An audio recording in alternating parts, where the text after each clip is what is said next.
الحمدللہ رب العالمین والصلاة والسلام علی سید الانبیاء والمرسلین اما بعد فاعوذ باللہ من الشیطان الرجیم بسم اللہ الرحمن الرحیم۔ حضرات محترم، آج ہم آپ کے سامنے کیا جنتی دنیا میں واپس لوٹنے کی تمنا کرے گا یا نہیں، اس حوالے سے ایک تعارض کی تطبیق قائم کریں گے۔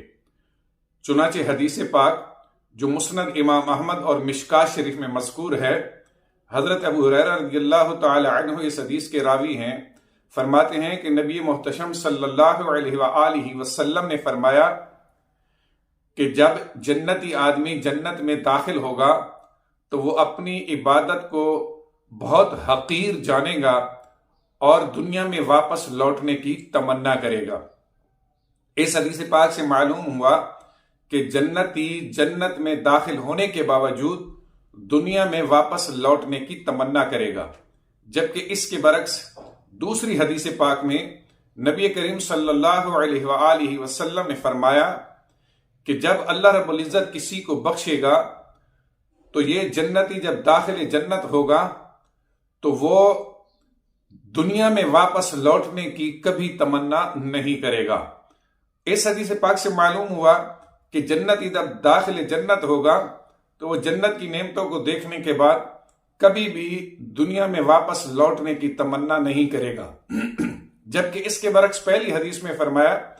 کہ جنتی جنت میں پہنچ کر بھی دنیا میں واپس لوٹنے کی تمنا کرے گا۔ دونوں حدیثوں میں بظاہر تعارض معلوم ہوتا ہے۔ اب اس تعارض کے درمیان تطبیق کس طرح قائم ہوگی کہ یاد رکھیں، جب ایک جنتی داخل جنت ہوگا اور وہ اپنے سے اوپر جنتیوں کے جب مقام کو دیکھے گا تو حسرت کرے گا کہ کاش میں ان سے زیادہ عبادت کرتا تاکہ میں بھی یہ بلند و بالا مقام حاصل کر لیتا۔ تو لہٰذا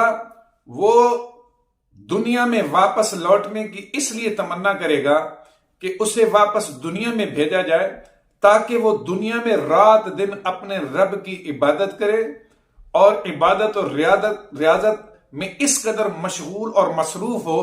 تاکہ جنت میں بلند مقام حاصل کر سکے۔ تو لہذا ایسا جنتی دنیا میں صرف اس وجہ سے تمنا کرے گا کہ واپس لوٹ کر زیادہ سے زیادہ عبادت کرے تاکہ بلندی درجات حاصل کرے۔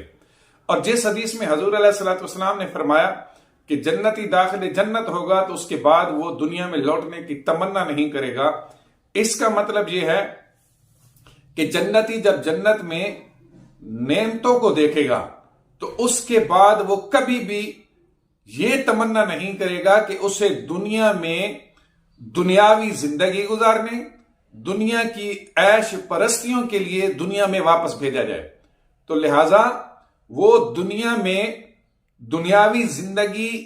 میں ملنے والی نعمتوں کی وجہ سے یا دنیاوی عیاشیوں کی وجہ سے دنیا میں لوٹنے کی کبھی تمنا نہیں کرے گا، کیونکہ جو جنت کی نعمتیں ہوں گی، دنیا کی نعمتیں جنت کی نعمتوں کے سامنے نہایت ہی حقیر ہوں گی۔ اس وجہ سے وہ کبھی بھی دنیا میں واپس لوٹنے کی تمنا نہیں کرے گا۔ اب اگر اس تطبیق کو تسلیم کر لیا جائے تو احادیث کے درمیان تعارض بھی ختم ہو جائے گا اور اس حل کے بعد اختلاف بھی ختم ہو جائے گا۔